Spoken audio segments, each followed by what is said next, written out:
자, 여러분에게 제가 한번 먼저 질문을 좀 하나 하겠습니다.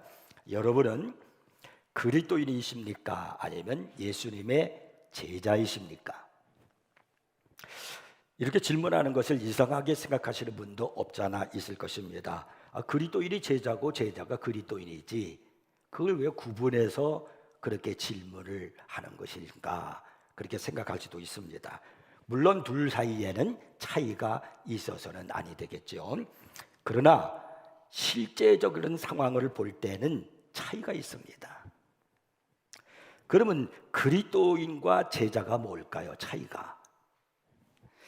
우리 예수 믿는 사람들을 보통 호칭하기를 교회에 나와서 또 예수 믿는 사람들을 뭐라고 부르냐면 통상적으로 그리스도인 그렇게 부릅니다. 그래서 저나 여러분 모두는 다 그리스도인입니다. 우리는 다 이렇게 통상적으로 지금까지 그렇게 불러왔고 또 그렇게 생각하고 있습니다.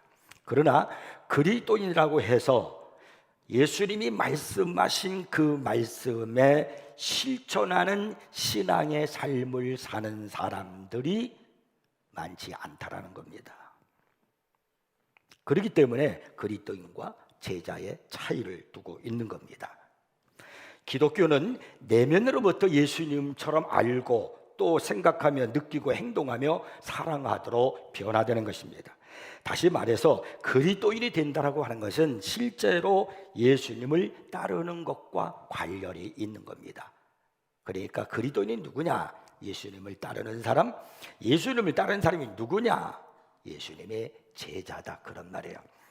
스캇 맥나이트라고 하는 사람이 쓴 책 중에 원 라이프라고 하는 책이 있는데 그 사람은 그리스도인이란 어떤 사람이 되어야 하는가라는 그런 말로 이렇게 이야기를 합니다. 그리스도인은 예수님을 받아들인 사람이며 그리스도인의 삶은 개인적인 경건의 실천에 집중하는 것이다. 우리가 예수님께 그리스도인은 어떤 사람입니까? 라고 질문한다면 그분은 뭐라고 대답하실까? 예수님은 수없이 나를 따르라 또는 나의 제자가 되라고 말씀하셨다. 이렇게 기록을 하고 있습니다. 그러니까 예수님의 제자라는 것은요, 예수님이 사랑하신 것처럼 사랑하는 거고 예수님이 가르치신 것처럼 가르치는 것이고 예수님이 순종하신 것처럼 우리가 순종하는 것입니다. 어느 제 바보가 유람선 여행 광고를 보고서 유람선 여행을 하기로 했습니다. 여행사 창문에다가 이런 광고가 이제 붙어 있습니다. 유람선 관광 그리고 현금 100불 이렇게 써놨어요. 이 광고를 보고 난 100불이 있으니까 나 유람선 탈 수 있다. 그렇게 이제 생각을 하고서 여행사 안으로 들어가서 자기의 생각을 소원을 이야기를 했습니다. 그랬더니 그 창구 직원이 그렇다면 돈을 내시지요. 그래서 이 바보가 돈을 세기 시작했습니다.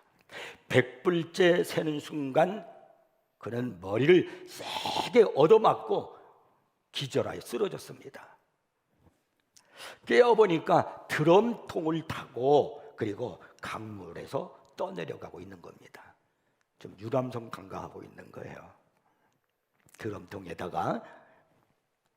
근데 그가 드럼통을 타고서 강물을 그렇게 떠내려가고 있는데 또 다른 이제 바보가 다른 드럼통을 타고서 떠내려가면서 이 사람을 이렇게 묻는 겁니다. 이보시오. 이 유람선에서 점심도 준답니까? 이렇게 묻자 이 바보가 이렇게 대답을 합니다. 작년에는 안 줬는데요. 무슨 얘기인지 이해가 안 가십니까? 그래서 제가 이제 설명을 드리겠습니다. 이 바보가 왜 바보냐면 작년에 100불을 주고 똑같이 그 드럼통 유람선 여행을 했어요. 그렇게 얻어맞고 그렇게 했어요. 그런 경험을 했어요. 근데 또다시 똑같은 일을 그렇게 듣고 그렇게 했는데 똑같은 일을 반복을 또 했다라는 거예요. 작년에는 안 줬는데요 하는 그런 이야기를 들어보니까 그가 그렇게 듣고 했다는 것을 알 수 있지요. 아예 모르는 것하고요 알면서 하지 않는 건 전혀 다른 것입니다. 사도 바울은 빌립보 교인들에게 자기로부터 배운 것을 실천에 옮길 것을 촉구하면서 이렇게 말합니다. 빌립보서 4장 9절입니다. 너희는 내게 배우고 받고 듣고 본 바를 행하라. 여러분이 예수님의 제자라면 예수님으로부터 배우고 받고 듣고 본 바를 행해야 됩니다. 그것이 예수님의 제자예요. 그리고 예수님의 마음을 읽고 그분을 따라가는 것이 제자입니다. 자, 오늘 본문은 1절을 보면은 이렇게 시작을 하고 있습니다.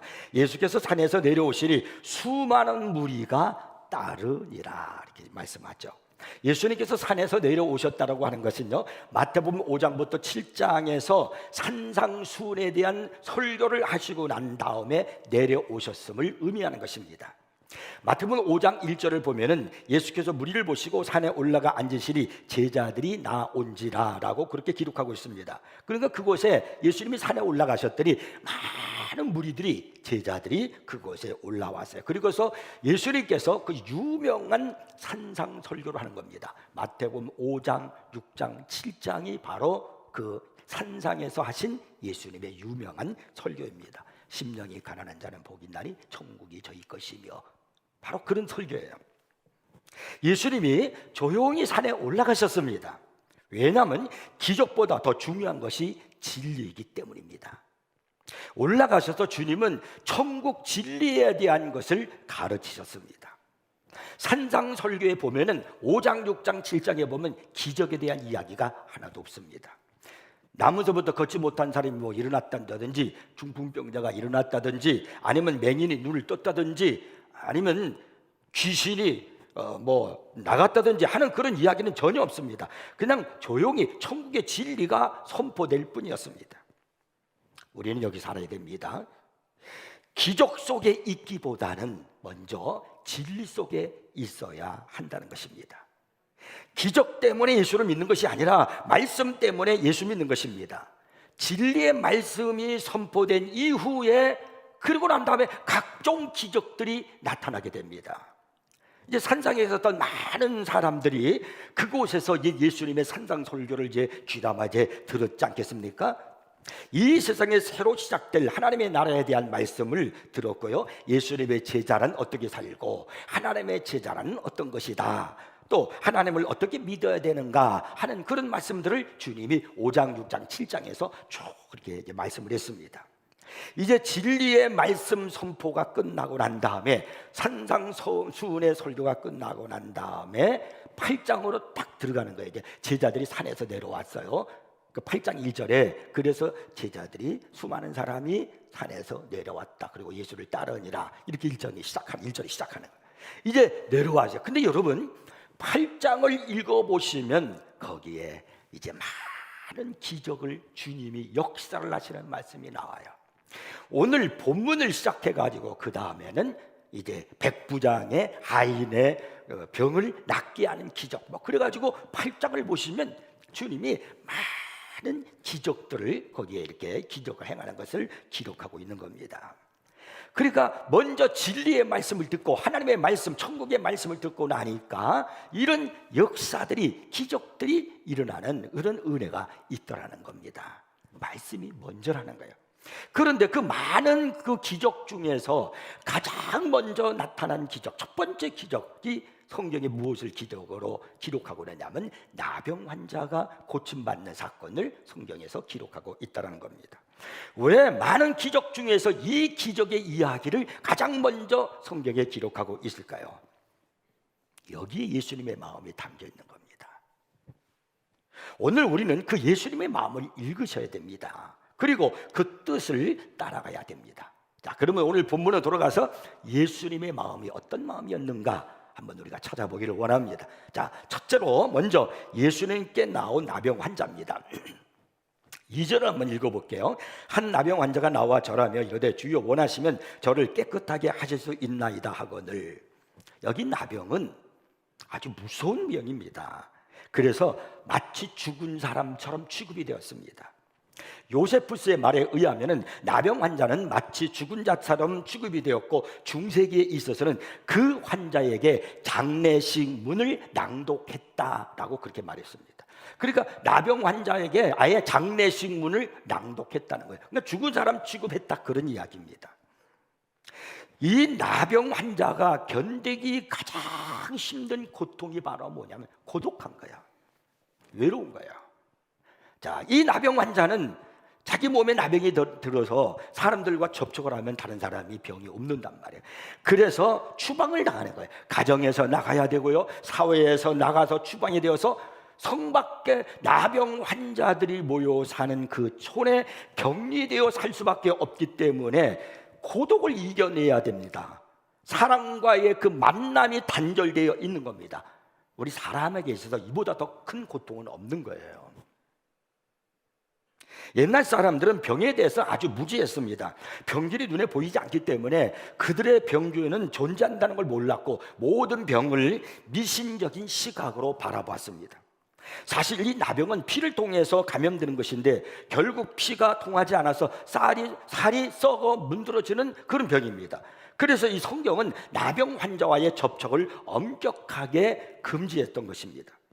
특별히 이 성경에 보면 나병은 죄와의 관계성으로 말씀을 하고 있습니다. 하나님께서 죄 지은 사람에게 그에게 책망으로 벌로 내린 그 병 중에 하나가 나병입니다. 예를 들어서 미리암이, 모세의 누나 미리암이 모세의 지도력을 비난했을 때 하나님께서 이 미리암에게 치셨는데 그때 들린 병이 바로 뭐냐면 나병이었습니다. 우시아 왕이 교만해서 제사장만이 할 수 있는 그 분향을 그가 자기도 그 분향을 하려고 직접 나서서 하려고 했던 겁니다. 그때 하나님께서 진노하셔서 이 우시아 왕에게 나병이 생기도록 했습니다. 그래서 이스라엘 사람들은 나병을 하나님이 내리신 천벌이다 그렇게 생각을 했습니다. 또 이 나병의 특징이 바로 뭐냐면 죄와 비슷해요. 나병과 죄성은 아주 비슷한 특징을 가지고 있습니다. 병균이 눈에 보이지 않는 것처럼 이 나병도 잘 눈에 보이지 않습니다. 병균이. 죄도 그렇고요.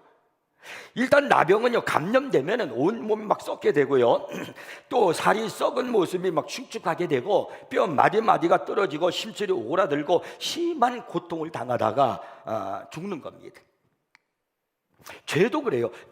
내가 죄의 병이 내 몸 안에 들어오잖아요. 죄가 들어오면은 내 양심이 마비돼요. 죄가 있으면. 그리고요, 정신적으로 썩고 부패하게 되고요, 마음이 오그라들고 번뇌와 고민 그리고 불안에 떨게 되고 영적 심적으로 막 고통을 당하다가 영원히 죽어서 영원한 지옥불에 떨어지게 되는 겁니다. 유대 사회에서 이 나병 환자는 불치의 환자일 뿐만 아니라 하나님으로부터 버림받은 자라는 그 정죄의 딱지가 이렇게 따라다녔습니다. 그러니까 나병 환자는 이미 사회에서 죽은 사람이다 그렇게 이제 여기는 거예요. 그래서 이 나병 환자가 이렇게 있으면 자기 혼자 있을 때는 괜찮은데 누군가가 자기 앞으로 온다든지 무리가 오면은 소리를 쳐야 돼요. 나는 부정한 사람입니다 이렇게 소리를 쳐야 돼요. 난 문둥병 환자래, 나병 환자라는 거죠.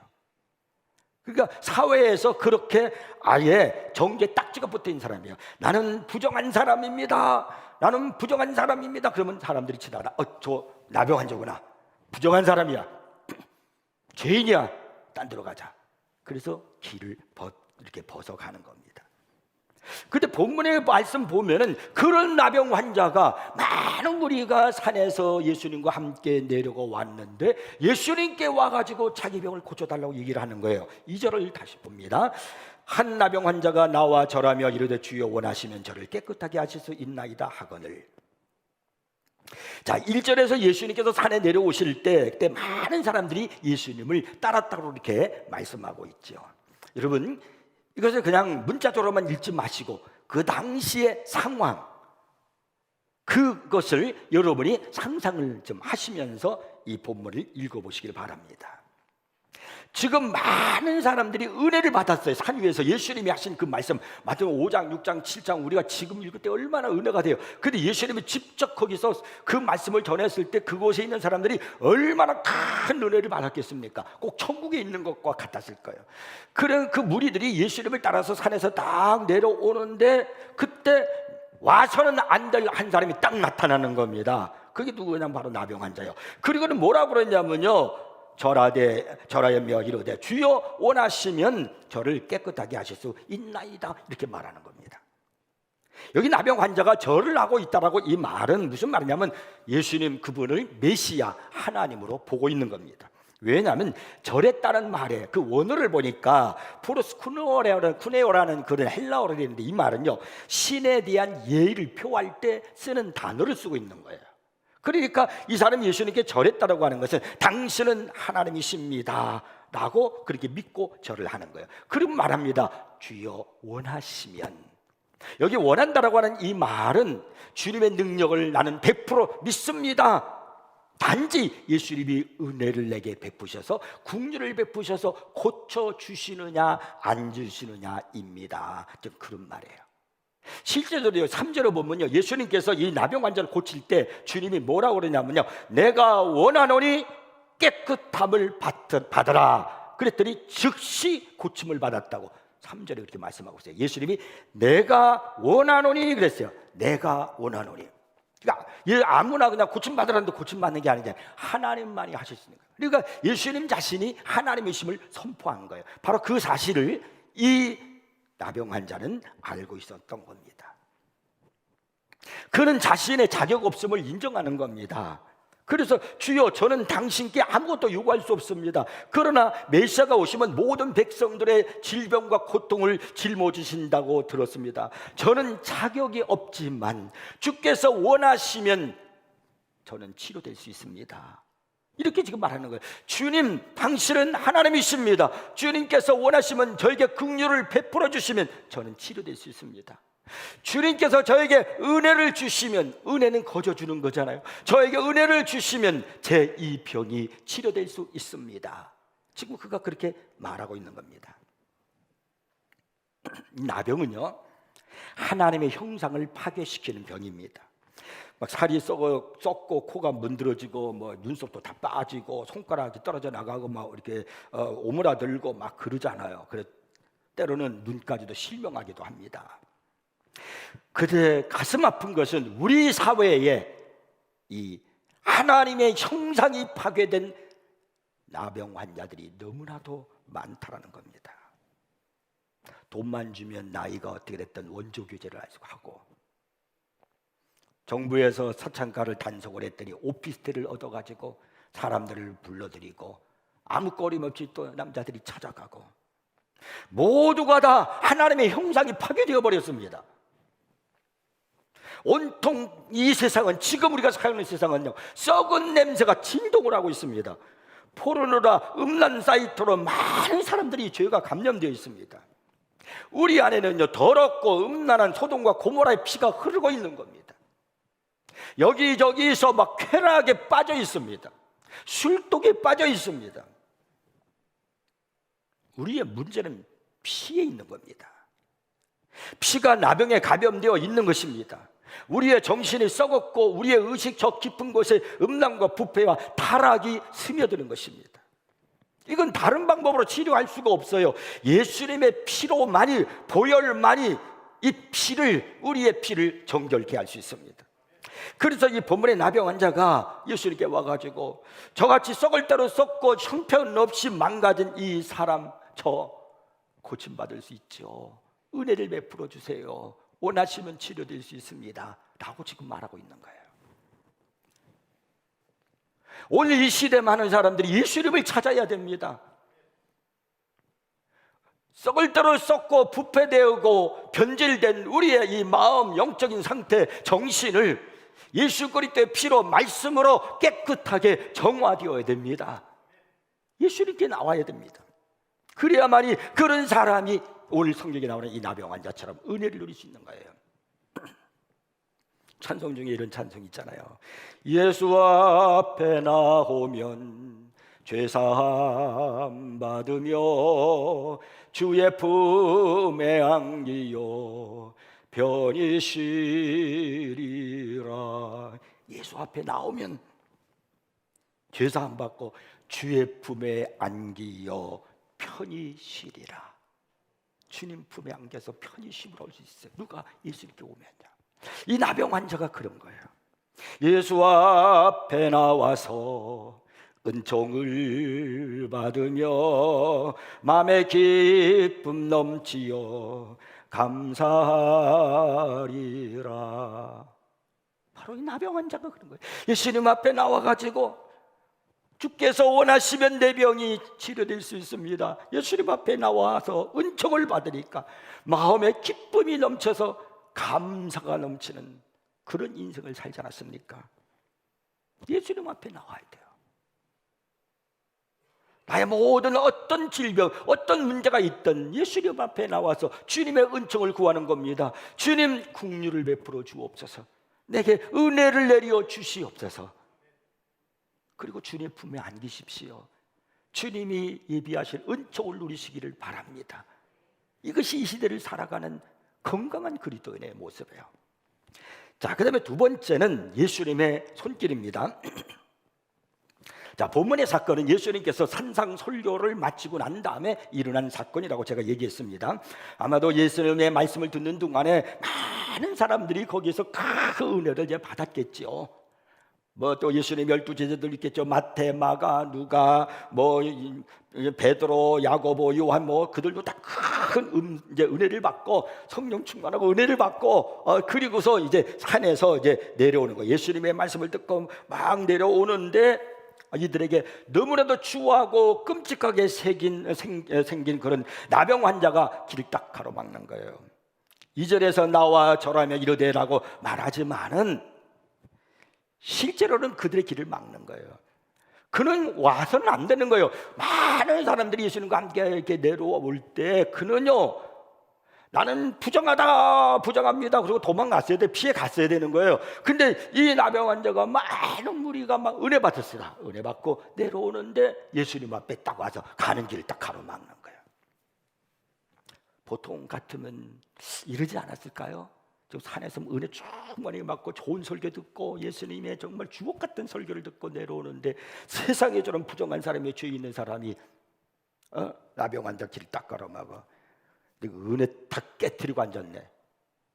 은혜 받은 거 다 깨트리고 있어. 저 죄인이, 저 부정한 사람이. 혹시 이러지는 우리가 않겠습니까? 보통 그럴 수도 있잖아요. 그런데 예수님은 어떻게 하셨는가?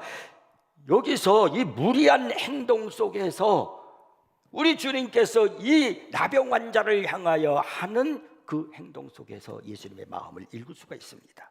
예수님의 반응이 무엇인가 한번 보세요. 3절을 보겠습니다. 예수께서 손을 내밀어 그에게 대시며 이르시되 내가 원하노니 깨끗함을 받으라 하시니 즉시 그의 나병이 깨끗하여 진지라. 이 나병 환자를 향한 예수님의 반응을 기록하고 있는 이 구절에서 여러분에게 가장 감동을 주는 단어가 있다면 무엇일까요? 저는 대시며입니다. 대시며. 손을 내밀어 그에게 대시며. 지금 이 사람이 누구냐면 나병 환자예요. 근데 여러분, 우리말 성경에는 대시며라고 되어 있지만 원어 성경을 통해서 보면은 껴안다라는 의미를 지니고 있습니다. 그 나병 환자를 향해서 주님이 껴안는 거예요. 포옹을 해주는 거죠. 다 껴안아요. 부정한 사람이에요. 가까이 하면 안 돼요.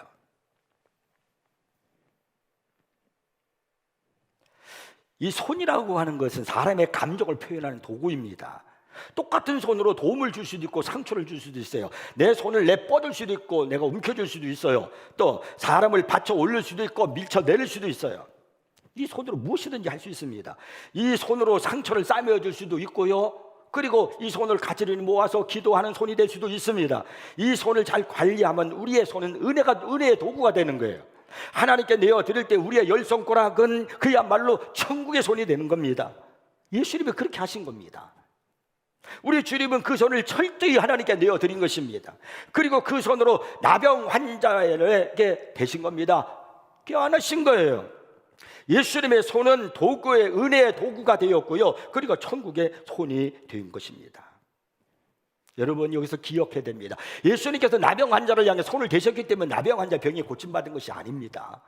예수님은 되지 않아도요, 말씀으로 그냥 말씀 한마디로 그냥 그 나병 환자를 고치실 수 있습니다. 오늘 본문에도 말씀으로 깨끗함을 받으라. 그러니까 그냥 그 즉시에서 그가 고침을 받았다고 성경에 기록하고 있지 않습니까?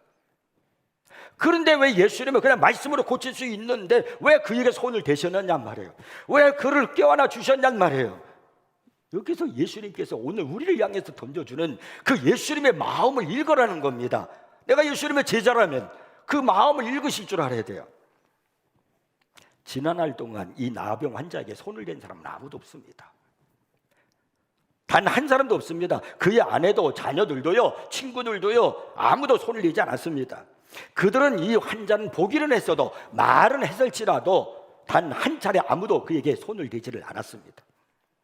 다른 사람들에게 흔해 빠진 일들을 이 사람에게는 턱도 없는 일이에요. 얼마든지 악수할 수가 있잖아요. 이 사람에게 할 수가 없어요. 그리고 따뜻한 포옹 한번 해줄 수 있잖아요. 이 사람은 할 수 없어요. 어깨를 이렇게 툭 치면서 그 사람을 불러주고 이렇게 관심을 갖게 해주는 행동도 할 수 있잖아요. 사랑의 마음을 훔치는 그런 입맞춤 정도도 할 수 있잖아요. 그래서 상상할 수도 없어요. 이 사람에게는 아무도 그에게 손을 대지 않았습니다. 지금까지 그렇게 살아왔어요. 어쩌면 그것은 당연한 일입니다. 왜? 그는 접촉해서는 안 되는 대상이기 때문에 그렇습니다. 그래서 아무도 그에게 손을 대지 않았습니다. 올 예수님께서 그에게 손을 대시기까지요. 예수님께서 이 나병 환자에게 손을 대셨다라고 하는 것은 무엇을 의미할까요? 그것은요, 단순히 치료 이상의 의미를 우리에게 던져주고 있는 겁니다. 그냥 말씀이면 치료돼요. 깨끗함을 받아라 그러면 돼요. 근데 왜 안아주셨냔 말이에요. 무엇 때문에 손을 대셨냔 말이에요. 주님은 이 나병 환자의 고독함을 아셔요. 그의 인격을 아십니다. 그의 이 외로운 마음을 아십니다. 그래서 손을 대시고 그를 껴안아 주면서 그의 인격을 치료해 주시고 그를 존중해 주시고 그의 가치를 인정해 주시는 겁니다. 어떤 사람도 이 나병 환자를 무가치하게 여겼지만은요, 예수님만은요 그를 손을 대시며 그를 존귀한 자로 여겨 주신 겁니다. 이것이 중요한 거예요. 질병은 예수님의 말씀 한마디로 사라지지만 그의 외로움은, 그의 인격은 예수님의 손길로 회복되고 치료되는 겁니다. 오늘 우리들에게 이 손길이 필요합니다. 우리 주위에도 우리들의 이 손길을 필요로 하고 있는 사람들이 많습니다. 사랑하는 성도 여러분, 이 사랑의 손길, 신앙의 손길의 위력을 아십니까? 여러분의 눈물을 닦아주셨던 어느 권사님, 장례식 때 가족을 잃은 슬픔 때문에 어찌할 바를 모르고 있는데 손을 잡아주며 위로해줬던 그 손, 어려울 때 어깨를 감싸주면서 내가 슬픔에 잠겨서 어깨를 들썩거리며 울고 있을 때 내 어깨를 잡아주면서 위로해줬던 손, 새 직장에 들어갔을 때 너무나 기뻐하면서 내 손을 잡아주며 축하해줬던 손, 병낫기를 위해서 내 머리에 손을 얹고 기도해줬던 목사님의 손, 여러분, 우리는 그런 신앙의, 사랑의, 위력의 손길을 알고 있지 않습니까? 똑같이 베풀어야 되는 거예요. 너무나 여러분, 우리는 삭막한 세상에 살고 있어요. 예수님은 접촉해서는 안 될 사람을 만져주셨습니다. 이제 우리들이 해야 됩니다. 우리 주님은 우리들의 가장 수치스러운 부분에 손을 대기를 원하십니다. 우리의 부끄러운 그 부분을 주님은 만져주시기를 원하십니다. 지금 우리 주위에도 여러분의 그 신앙의 손길을 애타게 기다리고 있는 사람들이 있다는 이 사실을 잊지 마십시오. 따사로운 손길로 마음으로 손을 꼭 한번 진정으로 잡아줘 보십시오. 천만 마디의 말보다도 어떤 달콤한 단어를 구사한 언어보다도요, 그 진실한 사랑에 예수님이 손을 댔던 것 같은 그 마음으로 손을 잡아주고 그를 붙잡아줄 때 그의 마음 속에 그 감동은요, 그 위로함은요, 그 무엇과도 비교할 수가 없는 겁니다. 오늘 주님이 지금 이걸 우리에게 가르치는 거예요. 여러분, 교회라는 게 다른 게 아닙니다. 이 공동체가 다른 게 아니에요. 서로 손을 잡아주는 겁니다. 위로해주고 격려해주고 힘을 실어주는 겁니다. 자, 이제 보세요. 세 번째, 예수님이 뭐라 그러냐면 제사장의 몸을 보이라 그러셨어요. 4절을 한번 보겠습니다. 예수께서 이르시되 삼가 아무에게도 이르지 말고 다만 가서 제사장의 내 몸을 보이고 모세가 명한 예물을 드려 그들에게 입증하라 하시니라. 왜 예수님은 제사장에게 몸을 보이라고 했을까요? 그것은 모세 율법에는 제사장이 나병 환자를 검사하게끔 되어 있기 때문입니다. 그래서 정말 나병 환자가 나왔으면 제사장이 선포하고 그 사람은 그렇게 되면 사회로 복귀할 수 있는 겁니다. 예수님께서 제사장에게 몸을 보이라고 하는 것은 그 사람을 사회로 복귀시키는 겁니다. 다시 말하면 공동체에 다시 공동체 생활할 수 있도록 한 일원이 되도록 주님이 그를 역사하는 거예요. 회복시켜 주시는 겁니다. 그동안 병이 그를 사회로부터 격리시켜 버렸어요. 그는 감옥에 갇히지 않은 죄수였습니다. 병이 그를 죄수로 만든 겁니다. 그러나 그는 이제 온전히 사회로 복귀함으로써요, 하나님이 주시는 풍성한 은혜를 누리고 하나님의 백성으로서 삶을 살라는 거예요. 이제 공동체로서 사는 거야. 그래서 제사장에 가서 몸을 보이라는 거예요. 주님이 오늘 원하시는 게 바로 뭐냐면요, 내 삶의 모습이 어떠한다 할지라도 내 상황의 순간이 나의 지금 현실이 어떤다 할지라도 우리가 하나의 공동체로서 서로를 위로하고 만져주고 격려하는, 그래서 하나님의 백성으로서의 천국을 이루는 그런 교회가 되기를 원하시는 거예요. 주님께서 마태복음 5장, 6장, 7장에서 산상설교, 천국에 대한 설교를 하시고 난 다음에 실제적으로 첫 번째 기적을 일으키면서 천국이란 이런 것이다, 서로 공동체를 이루면서 사랑하고 격려하고 위로하는 것이다 하는 것을 주님이 보여주신 거예요. 4줄짜리 바이올린 한 대로 1800년대 초에 전 유럽을 열광시킨 연주가가 있었습니다. 그의 이름은요, 니콜로 파가니니입니다. 그가 이탈리아 국립극장에서 연주를 하게 되었을 때 이야기입니다. 그의 연주를 듣기 위해 수많은 사람들이 찾아와서 좌석이 다 매진이 되어버렸습니다. 드디어 그가 사람들의 박수 속에 무대 위에 올라왔습니다. 그리고 심호흡을 한번 크게 한 후에 첫 번째 현에 활을 딱 대고 연주를 시작하려고 하는데 그만 줄이 딱 끊어지고 말았습니다. 사람들은 깜짝 놀랐습니다. 그러나 이 파가니니는 다시 한번 심호흡을 한 뒤에 두 번째 현에다가 활을 또 갖다 댔습니다. 근데 이게 웬일입니까? 두 번째 현도 땅 그러더니 그 함께 또 끊어져 버리는 겁니다. 사람들이 술렁대기 시작했습니다. 그러나 파가니는요, 아랑곳하지 않은 채 다시 한번 심호흡을 하고 그리고 연주를 했습니다. 그러나 이번에도 그 현은요, 여지없이 또 끊어지고 말았어요. 그래서 세 번째 현도 그 자리에서 그냥 끊어지고 만 겁니다. 이제 현은 한 줄밖에 남지 않았어요. 이에 실망한 관객들은요, 자리에서 일어나서 파가니니를 욕하고 비난하기 시작했습니다. 여러분이라면 어떻게 하시겠습니까? 스스로에게 실망해서 연주를 포기하겠습니까? 아니면 내 잘못이 아니라고 악기를 탓하며 변명하겠습니까? 이 파가니니는 어떻게 했을까요? 그는 사람들의 비난에 조금도 흔들리지 않고 마지막 남은 한 줄의 현으로 연주를 시작했습니다. 그의 연주가 시작되자 그렇게도 비난하던 사람들의 소리가 줄어들기 시작합니다.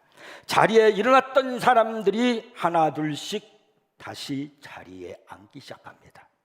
그리고 얼마간의 시간이 흘렀을 때 사람들의 눈에 눈물이 맺히기 시작했습니다. 그리고 다시 얼마간의 시간이 지나고 그의 연주가 끝났을 때 사람들은 자리에 일어나서 파가니니를 향해서 감동의 우리와 같은 박수를 막 쳤습니다. 이 파가니니는 자신이 왜 그곳에 서 있는지를 알고 있습니다. 파가니니는 자신이 지금 그곳에서 해야 할 일이 무엇인지를 분명히 알고 있었습니다. 그래서 그는요, 당황하지 않고 끊어져 한 줄밖에 없는 그 줄에 연주를 집중했던 겁니다. 지금까지 나병 환자는 모든 것이 다 끊어진 삶을 살았습니다. 가정에서 누리는 애정도, 그리고 사회생활도, 종교생활도, 경제활동도 다 끊어지고 한 줄기 목숨 하나만 남아 있습니다. 어쩌면 바이올린의 모든 현이 끊기고 한 줄만 남았던 파가니니처럼 말이에요. 그러나 예수님께서 더러운 자신의 몸에 손을 댄 순간 그는 완전히 달라졌습니다. 지금까지 모든 것이 끊어졌던 실패의 인생이 이제는 완전히 회복되며 감동 있는 인생이 되었습니다. 여러분, 감동 있는 인생이 되십시오. 지금 내 삶이 아무리 힘들고 모든 것을 다 잃은 것 같은 상황인다 할지라도 흔들리지 말고요, 주님, 내 인생에 손을 대어 주시길 원합니다. 내 삶에 예수님의 손이 닿기를 원합니다. 주님께 여러분 고백하십시오. 그래서 여러분, 예수님의 손이 내 몸에, 내 인생에 닿기만 하면은 한 줄밖에 없는 그런 비참한 인생인 것 같았는데, 주님의 손이 닿는 순간 내 인생에는 아름다운 연주가 시작되는 그런 인생으로 바뀔 겁니다. 사람들에게 감동을 주는 그런 인생으로 바뀔 겁니다. 이제는 찬양 있고 감격 있는, 감사가 진동하는 그런 사람이 될 겁니다. 오늘 성경은 이 사건을 통해서 우리에게 그것을 던져주고 있는 거예요. 예수님께 나오는 자만이 이 은혜를 누리게 됩니다. 그리고 예수님이 손을 대셨던 것처럼 은혜 받은 여러분, 여러분이 서로에게 손을 대어 주십시오. 말도 중요하지만 사랑의 손길이 필요합니다. 그래서 우리 세인교회가 정말 아름다운 천국을 이룬 은혜로운 공동체, 아름다운 하나님의 찬양의 그 선율이 울려 퍼지는 그런 교회가 되기를 주의 이름으로 축복합니다. 기도하겠습니다.